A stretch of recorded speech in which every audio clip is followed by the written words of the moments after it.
पाकिस्तान के अंदर पंजाब की गवर्नमेंट ने ऐलान किया है कि वो बसंत का त्यौहार मनाएंगे, दूसरी तरफ से जो नुक्ता नज़र है इस्लाम का वो आप बताएंगे कि कहा जाता है कि ये हिंदू त्यौहार है और फिर इसके नुकसानात भी बहुत ज़्यादा होते हैं माशरे के ऊपर, तो आप इस हवाले से क्या कहेंगे?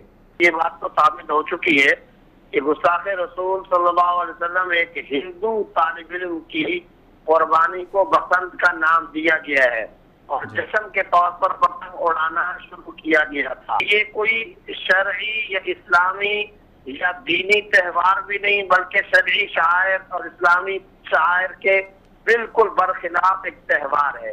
ये तो हमारा दावा है और हम इसके ऊपर दलाल रखते हैं और हम इसके बारे में मुफस्सल बातचीत भी करना चाहते हैं। असल बात यह है कि जब रियासत मदीना की बात की जाती है और मुस्तनद जो पाकिस्तानी हजरात हैं वो दिल के अंदर ये ख्वाहिश भी रखते हैं खुदा करे कि पाकिस्तान रियासत मदीना बने, लेकिन दूसरी तरफ सूरत हाल ये कि ऐसे कुछ वज़रा की इस तरह की जो बातें सामने आ रही हैं, एक तो वो बसंत के त्यौहार का ये मामला, फिर इसको छोड़ दे शराब के हवाले से ये मामला, फिर आजादी के हवाले से कई सारी बातें, फिर ये कि हम एक सिनेमा घर के बजाय 1000 तक सिनेमा घरों को लेकर के जाएंगे।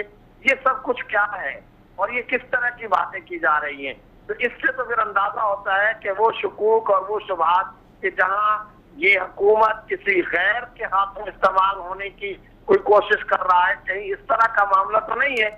ये इमरान खान साहब या हुकूमत पाकिस्तान के करीब नहीं कर रहे ये वज़रा, लोगों को उनसे मुतनज़्ज़र और बदज़न कर रहे हैं। तो मैं ये कहना चाहता हूँ इस तरह के त्यौहार अब पिछली हुकूमतों के अंदर भी ये बात हो चुकी है। और देखे ये क्या है, अगर ये खेल है तो कबल अज़ मसीह उस जमाने से लेकर आज तक तमाम के तमाम मज़ाहिब और तमाम इंसानी फिलासफरों का ये कौल है कि खेल की तारीफ और डेफिनेशन ये होती है जिसमें जिस्मानी आबाद की बाकायदा वर्जिश हो। यहाँ तो वर्जिश का कोई सवाल ही नहीं है। कोठे की कमरे की छत पर लोग खड़े होकर के करते, जहाँ हिलना जुलना नहीं, वो तो बैठे होते हैं और अगर हिलते जुलते तो नीचे गिरते हैं। कितने लोग मर चुके, गिर चुके, कितने लोगों की गर्दनें कट चुकी है। और पिछली हुकूमतों ने तो बाकायदा पतंग के रस्सियों और पतंग के धागे वालों की फैक्ट्रियों पर भी छापे मारे थे और ये हुकूमत आकर के नारा रियासत मदीना का काम इस तरह के और ये खुली आजादी दे रहे। मैं समझता हूँ कि ये पूरे का पूरा मामला मशकूक मामले की तरफ जा रहा है और मुसलमाना ने पाकिस्तान, इस्लामिया ने पाकिस्तान इसको हरगिज़ कबूल नहीं करेंगे।